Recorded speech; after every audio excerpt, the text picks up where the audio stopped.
అందరూ నేను ఆడాను అనుకుంటున్నారు. నేను పోరాడాను సారు.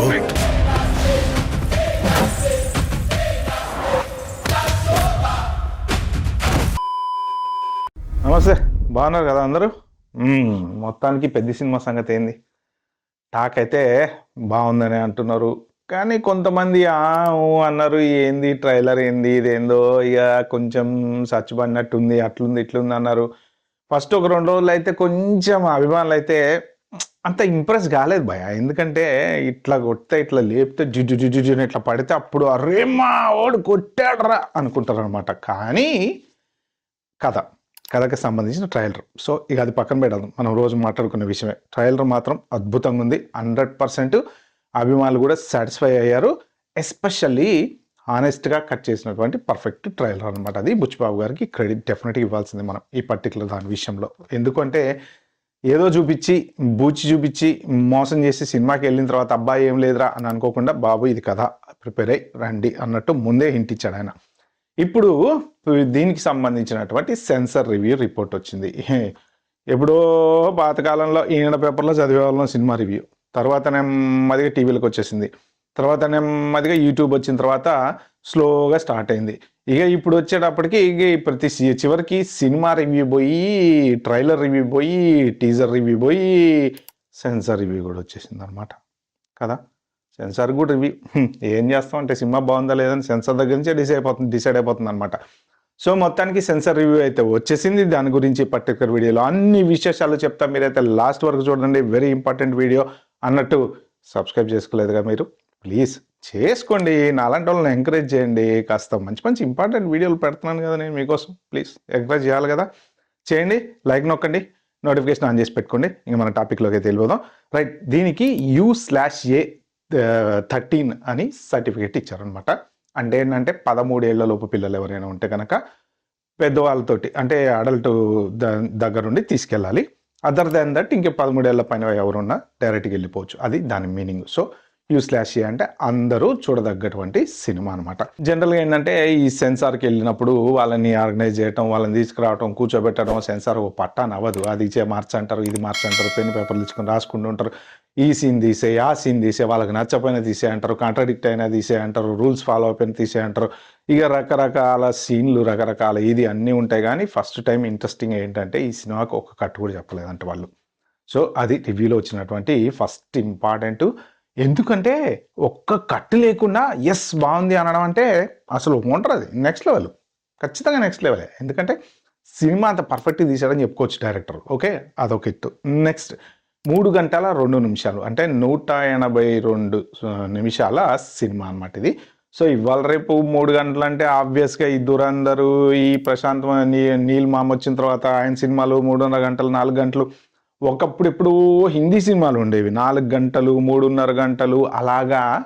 సో కొన్ని మొహబ్బతే ఉంది 3.5 గంటలు ఏమో ఉంటుంది. అలాగా కభీ ఖుషీ కభీ గమ్, అలాగా కొన్ని సినిమాలు మాకైకోను లెంగ్త్ ఎక్కువ ఉండేవి అనమాట. ఎందుకంటే స్టోరీ కనెక్షన్ అంతా అలా వెళ్ళిపోతూ ఉండేది కాబట్టి అసలు 3 గంటలు చూసామో 4 గంటలు చూసామో తెలిసేది కూడా కాదు, ఆ టైప్లో ఉండేది. సో తర్వాత జనాలు ఇంకా బోర్ అయిపోతా వచ్చారు, సినిమాలు కూడా తగ్గిపోతా వచ్చాయి. 2-2.5 గంటలకు వచ్చేసినాయి సినిమాలు ఇప్పుడు. సో మ్యాక్స్ 2.5 గంటలు మనం కష్టంగా చూడగలిగితే చూస్తాం. సో ఇప్పుడు ఇది మాత్రం 3 గంటలు ఉందట. బట్ స్టోరీ పిక్చర్ కాబట్టి చూడొచ్చు అని చెప్పేసి చెప్తున్నారు. సో వీళ్ళు చెప్పడం ఏంటంటే సెన్సార్ చేయడానికి వెళ్ళొచ్చిన వాళ్ళ ద్వారా అక్కడ ఇక్కడ మాటలు అయితే ఖచ్చితంగా బయటకు వస్తాయి. ఆ బయటకు వచ్చినవే సినీ ఫీల్డ్లో ఉన్నటువంటి వర్గాల ద్వారా అక్కడిక్కడ చర్చలు జరుగుతాయి. ఆ చర్చల్లోంచి డీటెయిల్స్ బయటకు వస్తాయి, ఈ డీటెయిల్స్ నుంచి రివ్యూలు బయటకు వస్తాయి. ఆబ్వియస్గా వాళ్ళు చెప్పింది ఏంటంటే చాలా ఇంప్రెస్ అయ్యారంట వాళ్ళు. అసలు నిజంగా అంటే ఒక పల్లెటూరు, ఒక విలేజ్లో ఇంత జరుగుతుందా, ఒక చిన్న సమస్య కోసం ఇంత పోరాడాల్సి వస్తుందా ప్రభుత్వంతో అని. అలాగా సినిమా తీసి దాన్ని స్పోర్ట్స్ రూపంలో అతను ఎలా సాధించుకుంటాడు అనేది వాళ్ళు చాలా చక్కగా చిత్రీకరించారు. అసలు చాలా ఎమోషన్ అయితే నెక్స్ట్ లెవెల్ ఉందని చెప్తున్నారు. సెకండ్ హాఫ్లో ఎక్కువ ఎమోషనల్ సీన్స్ బాగా ఉంటాయి. అంటే రామ్ చరణ్ జనాలకి బాగా అక్కడ కనెక్ట్ అయిపోతాడు అనమాట. ఎందుకు అంటే అంత ఎమోషన్ని హ్యాండిల్ చేయగలిగాడు అని. జనరల్గా సినిమాలు అంటే ఏముంటాయండి, 4 పాటలు, 5 ఫైట్లు, కామెడీలో ఈ చెత్తా చెదారం ఏదో టైంపాస్ చేసేస్తారు. కానీ ఇక్కడ ఏంటంటే జనాలకి కథతో దగ్గర అవుతానమాట. అంటే ఎమోషన్ తోటి దగ్గర అవుతారనమాట. సో ఇది మెయిన్ రివ్యూ వాళ్ళు చెప్పింది ఏంటయ్యా అంటే మొత్తానికి సినిమా మాత్రం 100% సక్సెస్ అయ్యేటువంటి సినిమా. అసలు జనాలను అయితే కూర్చున్న చోట నుంచి కదలకుండా చూపించేలాగా ఉంది. నిజంగా డైరెక్టర్ సూపర్ హ్యాండిల్ చేశాడు. అన్నిటికన్నా హైలైట్ ఏంటయ్యా అంటే మన రామ్ చరణ్ పెర్ఫార్మెన్స్ మాత్రం నెక్స్ట్ లెవెల్. అంటే ఏ క్యారెక్టర్కి ఆ క్యారెక్టరే ఎర్రగా తీసేశాడు. అంటే ఏంటంటే రిచ్ టైప్ క్యారెక్టర్లు చేయడం చాలా ఈజీ అండి. ఎందుకంటే వీళ్ళు ఆల్రెడీ బార్న్ రిచ్ కాబట్టి వాళ్ళకన్నీ ఆ వే ఆఫ్ రిజంబ్లింగ్స్ అన్నీ పర్ఫెక్ట్గా ఉంటుంటాయి. కానీ ఒక పల్లెటూరులో విలేజీలో ఉండేటువంటి పర్సన్స్ ఉంటారు చూసారా, ఒక పొలం పని చేసుకునేవాడో, బర్రెలు కాసుకునేవాడో, లేకపోతే టీలు అమ్ముకునేవాడో, లేకపోతే ఇలాగా పల్లెటూర్లలో ఉండేటువంటి వాళ్ళ క్యారెక్టర్ రియలిస్టిక్గా చేయడం అనేది నిజంగా గ్రేట్ పెర్ఫార్మెన్స్ అనమాట. ఆట ఆడటమే తెలుసు, మనకు ఆట ఆడించటం కూడా తెలుసు.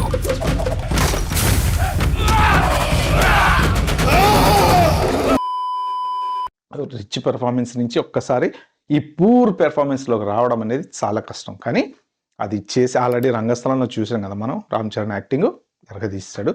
సో ఇప్పుడు దీంట్లో కూడా ఎరగదీస్తాడు అనమాట. సో ఇది పెర్ఫార్మెన్స్ అనేది సూపర్ ఉంది. ఎట్ ద సేమ్ టైం ఇక మన ఏఆర్ రెహమాన్ మ్యూజిక్